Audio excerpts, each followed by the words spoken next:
Thank you for coming to my TED Talk and allowing me the space to tell you my very sordid tale today. Against my better judgment, I thought about letting this go with grace, and I thought about what that means to me. And I realized that I have done this in the past where offering grace to others has allowed me to be untruthful to myself and silence myself. And I have experienced a lot of adversities in my life. And the number one thing that I'm up against right now is finding out that the people who are supposedly my support system are not my support system. And I do expect that from people. I'm aware my light attracts many demons. And sometimes when I'm honest, my tism doesn't agree with everybody, or everybody doesn't agree with it. And speaking your truth can be harmful depending on how you do it and what is said, but I have good intentions, and I've never tried to go out of my way to hurt someone that didn't hurt me first. And even then, I don't have intentions to hurt other people, only to make it known where there are injustices, because I am a spiritual warrior. It is a part of who I am as a person. I see injustice, and I want for nobody to have to experience that. And I'm really good at speaking up for others, but I'm really bad at speaking up for myself. And I've been dealing with a lot of shit lately from a lot of people. The other day on the train, I was assaulted by a man. He put his hands on me forcibly without my permission because I made a comment because he was making another woman on the train uncomfortable. She was pressed up against the wall, and she clearly didn't want to be touched. And this man was like, well, I said something, and I was like, she's really trying to get her own personal space, and I feel like she might be uncomfortable, and you should probably, check with her before you put your hands on her. And his response to that was, well, if she's uncomfortable, she'll let me know. And I was like, that's not true at all, actually. If a woman wants to be touched by you, usually she will invite your touch verbally and let you know, or she'll make the first move and lean towards you. And if you're assuming that a woman wants to be touched by you, you're already in the wrong because you didn't get consent and you didn't care enough to ask. So you're not somebody who is deserving of touching this woman. And he was offended and upset, and he was like, well, maybe I should come over there and touch you. And the girl said, I don't want to be rude. I said, do you want him to touch you? She said, well, I don't want to be rude. So naturally, I was expressing to him, this is how the world that we live in. If a girl is uncomfortable with something that's happening, she's less likely to say anything because she doesn't want to be rude. She doesn't want to be ostracized. She doesn't want to be singled out. She doesn't want to become a target for speaking out about something that is happening to her. I've experienced a lot of this in the workplace. I've had a lot of men in the workplace, in the production crews that I've worked for, mistreating me and taking advantage of me as a woman, and using my issues against me, whether they're rooted in childhood trauma and abusive behaviors that I have grown accustomed to accepting, or have become a part of my trauma bonding experiences here. There's a line. You're supposed to be respectable enough to say, this girl has issues and trauma from her childhood, from things that have happened to her, from where she's been, and it's my job as a protector and the role that I'm trying to fulfill as a superior at work, or a coworker, or whatever you want to call it. But usually it's a superior. Usually it's somebody who is supposed to be my boss. I'm not going to name any names just yet, but that conversation is very close to coming out because I'm getting really sick of being mistreated by people.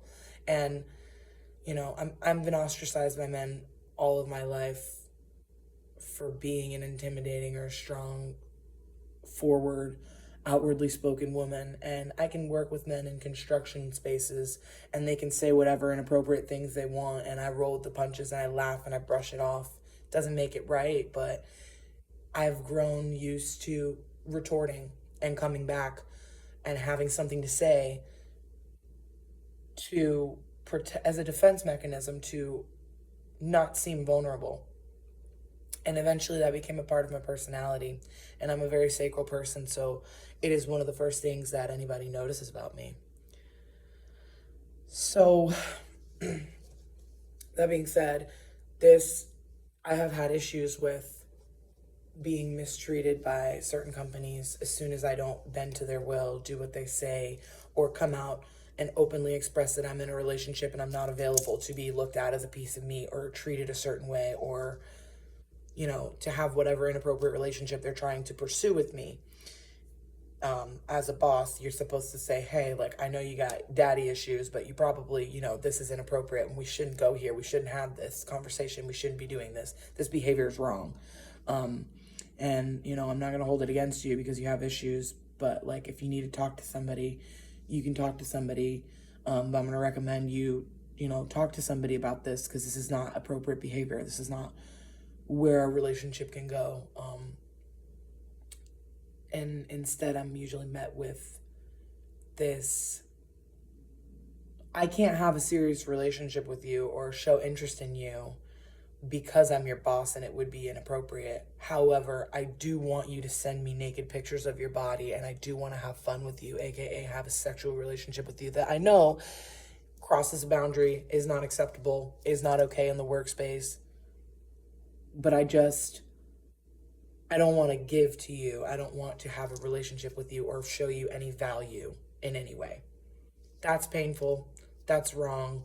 And it caters to a very, very special group of women who, unfortunately, are attracted to this negative, neglectful behavior based on their traumatic experiences, whatever they may be, from somewhere that somebody narcissistic in their life has treated them in that way, and they're seeking validation or approval or whatever it is that is causing them to gravitate towards people who are not deserving of their energy, or they're not willing to share or show the worth of that person. That's a very specific wound that needs healing, and instead of helping the person heal it, you're taking advantage of them. And no matter which way you flip it, I have receipts and text messages with people who have done this to me, and I have not done anything with them. I have not intended to harm or make a mockery of anybody's career or speak out about what's been done to me and many other women, as I'm learning and finding out. The more and more that I sit on this, I'm hearing stories, and it's really unfortunate that this person has done this to many people, and that it's serial behavior, but that's besides the point. The point is, if a woman is in a position of vulnerability to you, you are not supposed to take advantage of that person. And if that person is mentally unwell and there is an instability in some way, and you step outside of what is acceptable as an authority figure, you are taking advantage of that person. I am aware of that from the outside of the situation, although when I'm in it, I'm often unable to say, hey, you're hurting me, please stop. This is hurting me. I don't know how to stop this. I have an addiction. I have problems. I need you to stop doing this. I don't know how to say that. I am a fucking wounded child, and that's the reality of the situation. And so I'm sitting here on the train seeing this person who is clearly uncomfortable and unable to express her discomfort. And I stood up for her, and this man got up and lunged towards me and inappropriately was like, maybe I should come over there and touch you, and put his arm around me pretty aggressively. And he was drunk, and I pushed him off of me with such a force because I have PTSD, and I struggle with CPTSD. So there are certain things that if somebody comes at me, I'm inclined to become extremely aggressive, especially if I feel like I'm in danger. And so this experience triggered me in a way that I pushed this man, and I pushed him with such a force that ironically, his cross medallion that was on his neck, his fucking ice smacked me in the face. And I fell backward on the train. And so, I have like a knot on my head. I was bleeding from my forehead. I have this cute scar on my nose now. And so I say all this just to say, I went through some traumatic shit. And a lot of you may know I got into a car accident the other day that resulted in me being arrested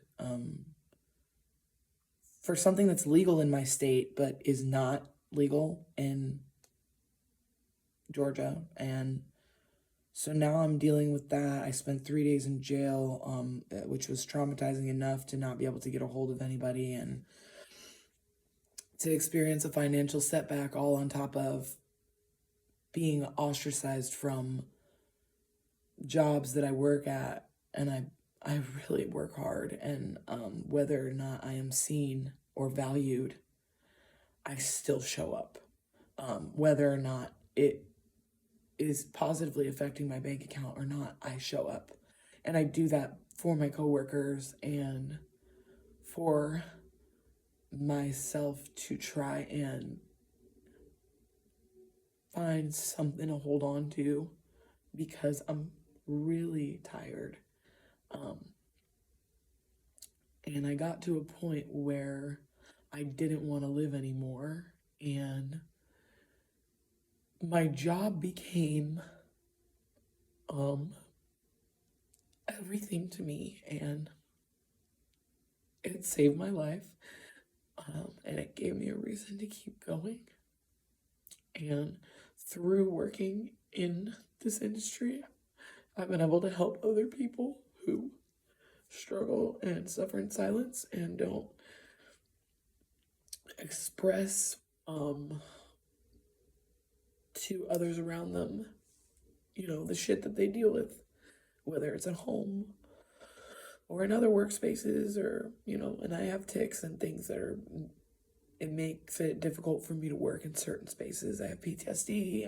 I'm a little bit rough around the edges because of some of the shit I've been through, and it's been hard for me to find a space that I thrive in the way that I feel I do as a stagehand. So I'm really grateful for the opportunity it's opened up for me.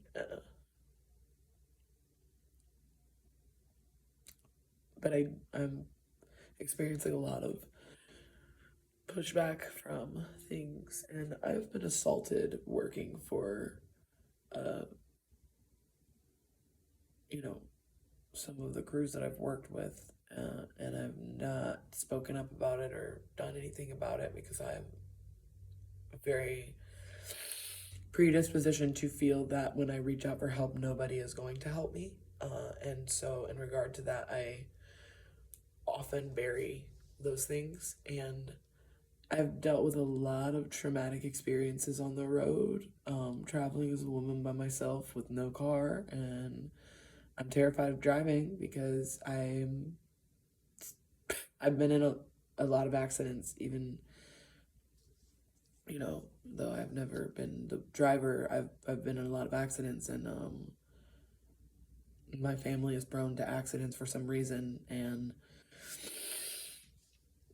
a lot of times it's other people hitting them. So I have OCD, and I struggle with the idea of allowing someone else to have control over certain situations, and like one of them is just being on the road. There, you can't account for a lot of the things that are going to happen on the road, and so cars scare me, and I have 2 cars that I've never been able to sit in and use or do anything with because of that. And that's a fear I have not quite yet overcome. I'll fucking burn that bridge when I get to it. But when I say all this to say, I I thrive at work, and it's something that's helped me feel like my OCD is an asset to me more than this horrible challenge that prevents me from moving forward in life. And so to be pushed out of workspaces that I feel I flourish in for myself and others has been really hard. Uh, it sucks. And so I've been through just a lot of fucking traumatic things in the past 2 years specifically. I mean, my whole life's been pretty rough, but like in the past 2 years, it's been really hard. And I don't hurt myself. Well, I mean, there are obviously behaviors that are not healthy and that do hurt me and harm me in some way, but I don't hurt myself like I used to. I don't wear my scars on my skin as often. I I've become more good at masking and hiding those things, and in the ways that I do harm myself a lot of time is through bad eating and sleeping patterns, um, or just unkind thought processes that I need to grow out of, and I've done a lot of work to heal myself, to get to where I was a few months ago. But I do feel like I constantly have someone trying to knock me down a peg when I'm just trying to hold on to something, and be positive and make my life feel meaningful in some way, or like I'm moving in the right direction. And I try to stay positive, and I've been fucking going through it, and I speak positively out loud, and I know that it pisses people off and they think I'm braggadocious or whatever. But I'm genuinely just trying to speak positivity over my life because my mindset is so negative in here. I'm trying to neurolinguistic programming, nonviolent communication, trying to retrain my brain so that I've stopped saying I'm gonna kill myself. Sorry, that's a trigger. I should have put a trigger warning. I'm gonna write a trigger warning on this, but I'm fighting for my life all the time.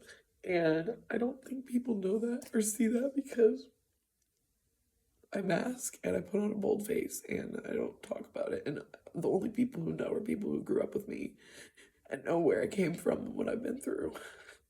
And I don't wear that on me. You can't tell. Because I'm always trying to give people a reason to smile or be happy, and trying to make people laugh. And um, like,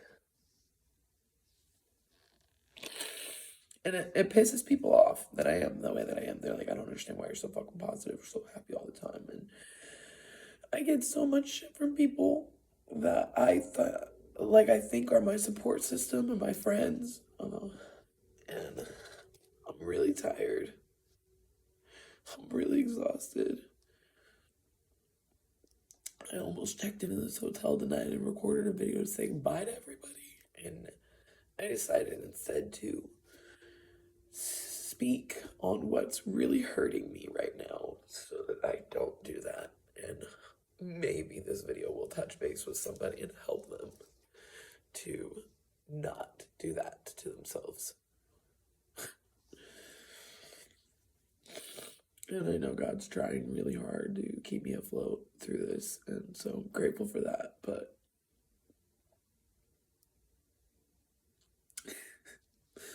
I'm experiencing a lot of financial setbacks right now, and it's a very sensitive time for that to be happening. And I've been reaching out for clarity and communication with a lot of the jobs that I work with because I'm used to being jerked around and told that I'm going to be working and then not working, or my hours are cut shorter or something happens that causes a huge detriment to my financial ability to show up doing the thing that's keeping me alive, which is working. Um, and being a workaholic is not enough. Being good at my job is not enough. Wanting to show up is not enough. And I'm being told that constantly. And I just keep going because that's what I'm supposed to do. Because I'm Jamaican and that's what we fucking do. You don't give up. You just keep going. You keep working hard. You just do that. And you fucking one day it'll pay off. And I have seen my family struggle through so much shit and keep going. And it hasn't done anything for them. My dad came to America to live the American dream and had everything taken away from him after fighting for this country and, being taken advantage of by a country that he just wanted to prove his loyalty to. And it's put my family in such a disposition that we don't have really anything anymore. And things that were of value in Jamaica are not of value here to these people because they don't know what, there's a whole different system here. So it's been a hard coming to America story for my dad, and that's kind of generationally fallen onto my cousins, my sister, my family. My aunt just sacrificed both of her boobies because she has cancer, and cancer has like been a big part of my life on both sides of my family because of stress. Stress kills the parts of us that thrive, and I feel like there's a lot of weight on me all the time, and I'm just trying to I know I'm not supposed to carry the weight of the world on my shoulders, but I'm trying to carry the weight of my family on my shoulders because I want so badly to be the person who made it out and have good news for them because they've struggled so long here in America to have something and to make it all worth it. And I wanted to be that thing for my family to be proud of. And I've basically been pushed out and abandoned by a lot of my family. And they don't recognize me because I don't operate the same way as them. I'm too sensitive. I'm too nice. I'm too much, whatever. And I don't know how to fit in a box. I've never been able to blend in that way. And I can mask my emotions sometimes and empty myself for everybody else around me, but eventually that bubble always bursts, and I'm fucking tired. And I thought music was gonna be my ticket out, and that if I could just overcome my stage fright and my fear of using my voice, that I could do something that was important enough to receive some kind of reward that will make it not so fucking hard. I just wanted to do what comes naturally to me, what comes easily to me, and what brings me joy, and to fucking pass that on to somebody. And I I spent $300 on a train ticket to get to my producers to work with them, and I was very excited. And I don't really drink vodka because it makes me sad and emotional, and I don't really drink alcohol that much anymore because it's obviously just it's a depressant and I don't need that. And when I do drink, it's usually red wine before bed, and I'm usually by myself because I don't think I'm supposed to drink socially. I don't think and I have social anxiety, so there are times when I'll be sitting around with people and I'll have a beer and I'll fucking sit for like hours with a beer in my hand, or I will chug a bunch of beers to be able to sit through a conversation without shaking.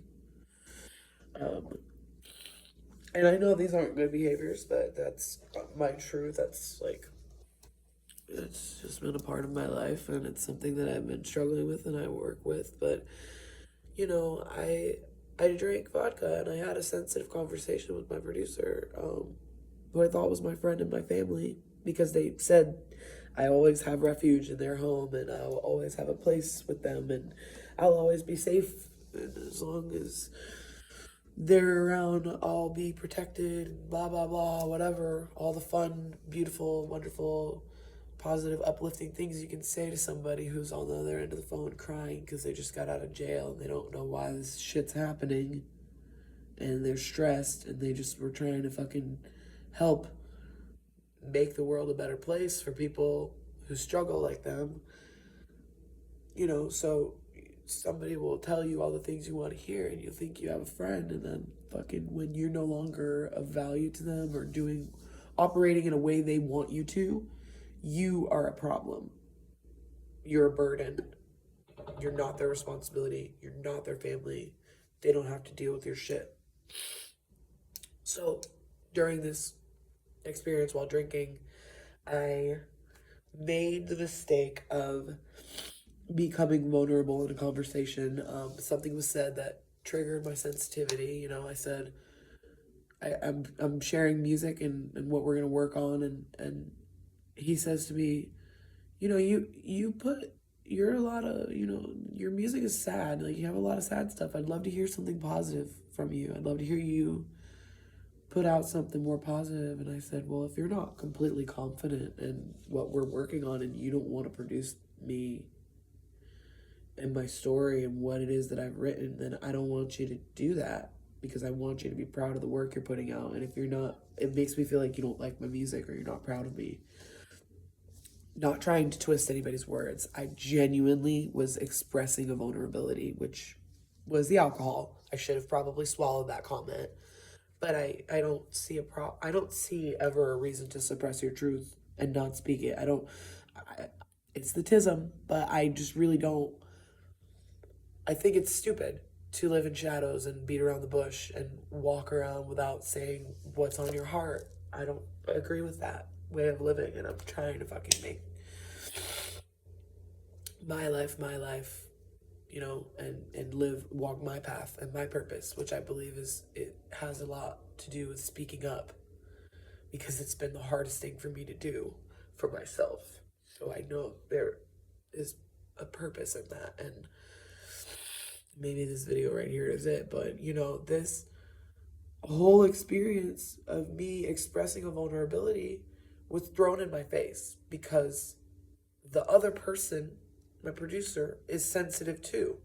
And instead of empathizing with what I was feeling, they felt some kind of guilt or animosity towards what I was saying. And then it became, well, this is our music, we, it's all about you. And I have this projection thrown at me that I'm selfish. And I know you guys know me. If anybody knows anything about me, I don't have a selfish bone in my body. I'm better at taking care of other people than I am at taking care of myself. And I know you guys know that. Anybody who's sitting here listening right now, watching this, knows that about me. I'm not a selfish fucking person. I've never been a selfish person. Every once in a while, when I am selfish, it's hard for me to even do that. It's hard for me to stand up for myself and be selfish sometimes. So that's all I'm gonna say about that comment. But it was projected onto me pretty heavily that I'm saying me, because they perceived, through their distorted perception, they believed that I was trying to say that it's my music and my vision, and it's nothing to do with them, and they've never done anything for me, which those words never came out of my mouth. I would never say anything like that. But I can understand, based on what I know about this person, why they thought that way and why they felt that way. So I tried to hold space for them and explain that that is not what my intention was in the conversation I was having. I just wanted them to know genuinely that I felt like they were telling me they weren't proud of me, because that's a childhood wound of mine, because my dad never fucking tells me he's proud of me. So having somebody who feels kind of like a father figure sit across from you and tell you that your work is too sad, it's not good enough, that's what it feels like you're saying, is that it's not good enough. And I expressed this vulnerability thinking that we could meet each other halfway and have some kind of a healing in our friendship there. And instead it was an opportunity to argue and create a fight, and I don't want to fight. I'm non-confrontational, so it's like it's painful for me to be confrontational even if I feel that I'm right. I don't like doing it. I just don't want that energy. Like I don't want to fucking perpetuate suffering in that way. So I don't like to have to be mean. I don't like to have to do that. And this person, I keep saying this person, my producer, my friend, my family member, or so I thought, says to me, if you feel like that, then you need to get the fuck up and get out right now. And I was like, whoa, you're misunderstanding something. And I acknowledged out loud, there is a miscommunication. I'm not trying to be angry or mean or hurt you or harm you. And if you perceive harm in something I'm saying, I'm sorry. And I apologize and I take accountability for that because that's what I do. And so I'm thinking that we've put this conversation to rest and that everything is fine. I guess at some point when I was way past the breaking point, past the limit, I ordered food that I don't. This entire time, I just got off of a train and not eating for like 3 days.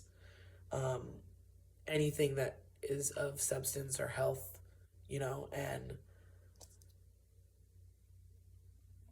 I wasn't taking care of myself. I went to the gas station and bought garbage food that I don't even eat. I don't eat meat, and I ate meat. My intention, unfortunately, was self-harm. I was being lazy. I was eating something that I knew could possibly make me sick to my stomach. Trigger warning. But and like that's not a great decision. I shouldn't have done that. I know that. And that is one of my biggest mistakes that I made. And there's all of this because like I can admit everywhere I know I made a mistake. But this experience was not intentionally to hurt someone. So it was brought up by my producer that they were upset that I brought styrofoam into their house, which was never told to me at any point in time that they had a problem with styrofoam. I brought garbage food into their house. And it became a holier than thou conversation that I was not prepared for because nobody ever said. And I'm the person that when a problem arises, how you fix things is to address them head on when they come up. You talk about that shit while it's fresh. You don't hold on to it and wait till the next day and hurt someone over it. And instead, he chose to swallow all of the things he was thinking and that he was upset about anytime something bothered him and to just blast me with it the next morning. I guess at some point in time, after I finished self-harming in the form of eating shitty food, we had a conversation when I was not there, not coherent, which should have been apparent because I'm eating things that I don't even eat. And so this me eating garbage food is somehow some huge terrorist act on his home and his life. And, that's, I'm not trying to come off as judgmental. I'm just genuinely upset because it was never brought up to me at any point in time when I could have rectified the situation. It was thrown at me the next day. I was fucking bombarded with this. And I was hungover, so I came downstairs to the studio and I was notified that I was late and that I'm an asshole and I'm inconsiderate because I was late and I was supposed to be there at a certain time that was specified in a conversation that a drunk person had that I was not there for. So my mistake on that, because it was irresponsible of me to get off of a train after 3 days and celebrate being home and being somewhere that I thought that I was safe. I shouldn't have celebrated by drinking. I should have celebrated with sobriety. Okay, that's my mistake. That's my sin that I'm guilty of. And you know what? I'm fucking Irish Catholic and Jamaican. I'm 3 times as alcoholic. Not gonna lie. My mom is dead because of alcohol to this day. Everybody knows I have problems. And I don't make the best decisions when it comes to my body and taking care of myself. Fine. I will admit that. I will take accountability in that. I'm not afraid to admit that. That's how I've been in recovery so many times. I spent 2 years of my life completely sober. because I was able to admit I had a problem. I mean, I joined a cult about it, but it's not, that I went a little too far in the wrong direction, but that's not the point. Before I lose the whole point, what I'm trying to say here, the right thing to do in any situation when you are hurting or upset is to confront it head on, to talk to a person from a transparent space where healing can happen, not to negate their thoughts, their feelings, their needs, and to hush them, to silence them and tell them anything you say is going to be an excuse, so we're not having this conversation. I'm going to shit all over you and tell you all the things I don't like about you now that I've been harboring in secret, sending you this negativity and this animosity secretly and pretending to be your friend and your family. And I'm going to say everything nasty that I want to say about you, and you're not going to say anything. That's narcissistic, textbook narcissism. And I'm used to it because my dad's done it to me a lot of times. And I'm sorry, Dad, if you see this video, that you're going to hear these things and be upset. You've already expressed you think there's something wrong with me, so we can just write this off as me being crazy. And that will help you sleep at night. But what I'm trying to say is that I did nothing to deserve this conversation or this energy that was thrown at me, and I know that. If my biggest faux pas is that I got a little sensitive when I was drunk and I had a conversation that I didn't remember, then fine. But don't fucking slay me and fucking splay me on a cross and fucking beat the shit out of me verbally because I am human. I deserve the same grace that I offer others. I deserve the same love unconditionally that I offer others. And that was not it. And I know that I didn't deserve that. And so I was told to pack my shit and get the fuck out. And to find another producer to work with. Because I'm selfish, inconsiderate, braggadocious for speaking positivity over my own life when I'm severely depressed and trying to hold on, literally hanging by a fucking thread. But again, that's an excuse. So I shouldn't say that. I should just keep naming and listing all the things that are wrong with me. All the negative words that were poured into me by somebody who I loved and trusted and looked up to. How fucking embarrassing for me that I have been bragging about this person and how good they are to me to all these people. Meanwhile, they have been silently judging me. Which I know is not fair. And I know karmically that God's going to make the situation right, but it's really unfortunate because I've never tried to harm this person. And if they wanted to heal me or help me in some way and thought that this was giving me tough love, it was the opposite, because I was told to get my shit together and to get sober when I'm the most sober now I have ever been in my entire life.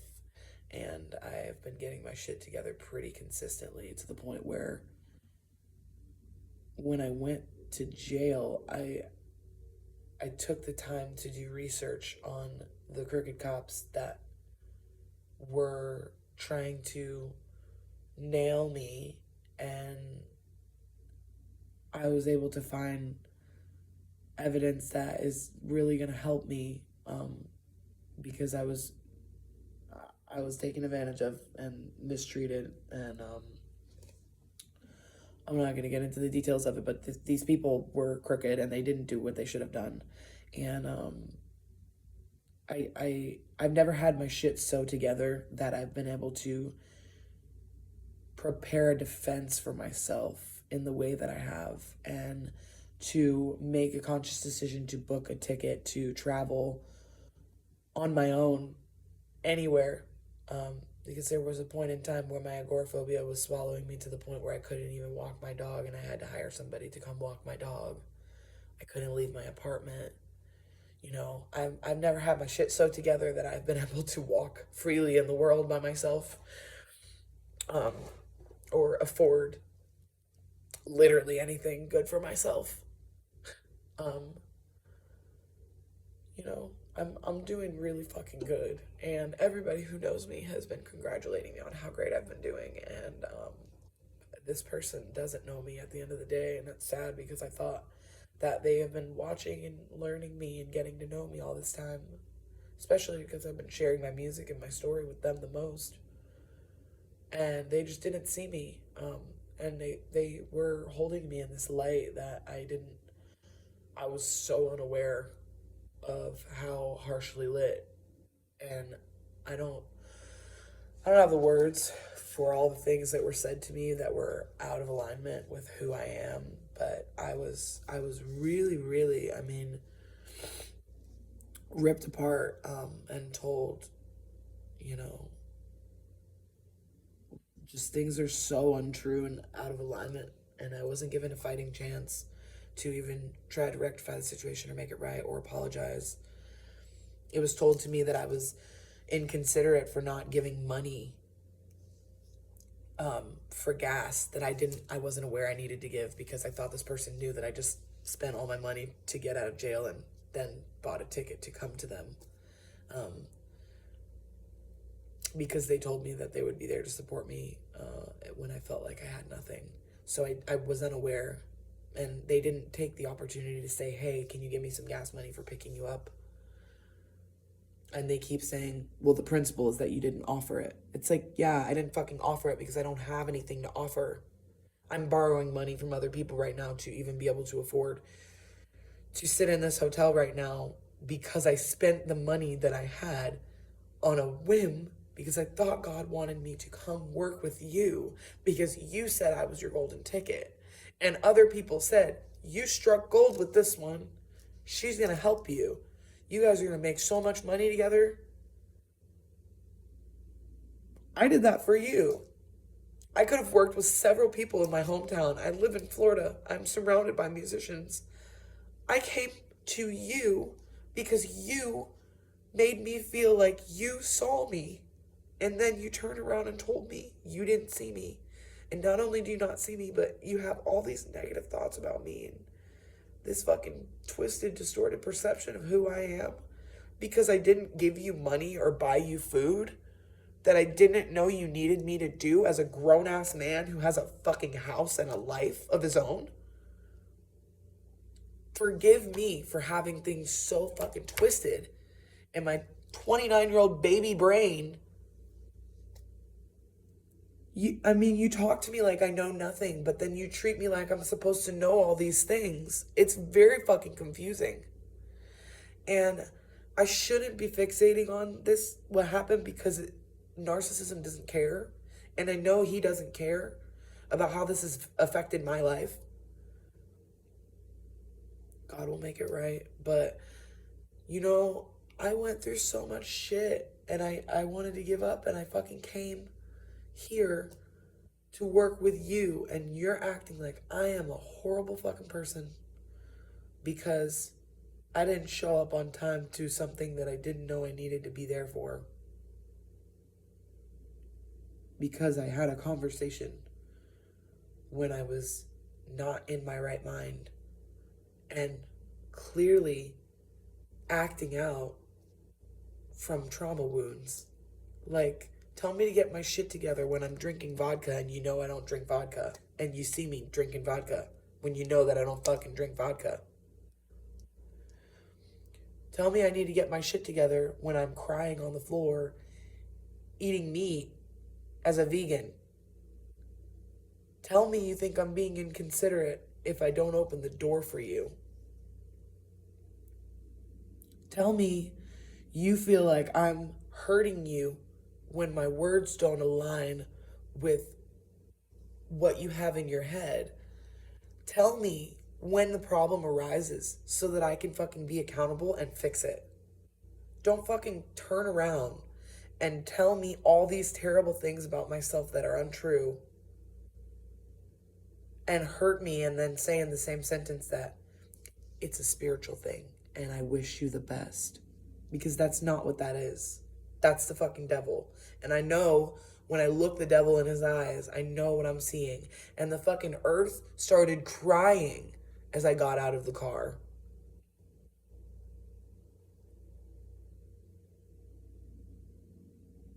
Just fucking angels weeping because I was being abandoned on the side of the fucking road.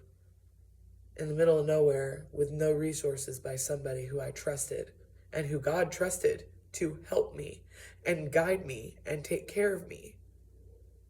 God placed me in your path for a reason, and you fucking chucked it. Because I didn't do what you wanted me to do, and that's not fucking right. And there's no way to make that right. There's any way you twist it. What has been done to me, if I tell my story a million times, you can say whatever you want to say about it. Anybody who knows me watching this is going to know what happened.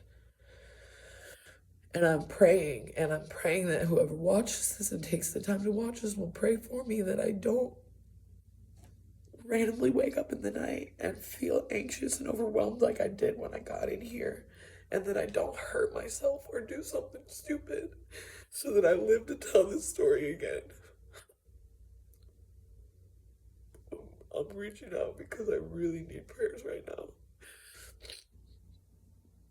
I'm glad that I didn't make this video to say goodbye, but instead to fucking say, I'm sorry. Thank you. I love you. I forgive you.